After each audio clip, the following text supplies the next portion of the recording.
All right, this is the Ames sawtooth border edger, and this thing's actually kind of fun. It is 40 inches long. It weighs 3 pounds, 5 ounces, and it's made out of a really durable feeling metal. On this end, we have the sawtooth portion of it, you can see, and we've got the places where you can put your feet to press it down, and I'll demonstrate it. It's kind of riveted on here, feels really sturdy and solid. Little plastic piece that it grips over, you can see. And on this end, we've got these plastic handles, and I don't know if it's intentional or not, but there is sort of a little grip feel on there. I've been having a little fun with this. Let me show you what I'm doing. So I've got an area that I usually mulch in, and it goes out and around, and it's kind of circular. So this is going to be perfect for that. I'm trying to edge it in. If I want a little edger on there, pretty simple.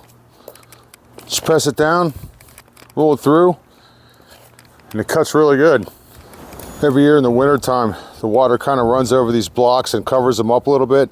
So I was able to, put a nice edge around these blocks. So I'm hoping to be able to use this to develop a nice edge so that I can lay this edging inside of there.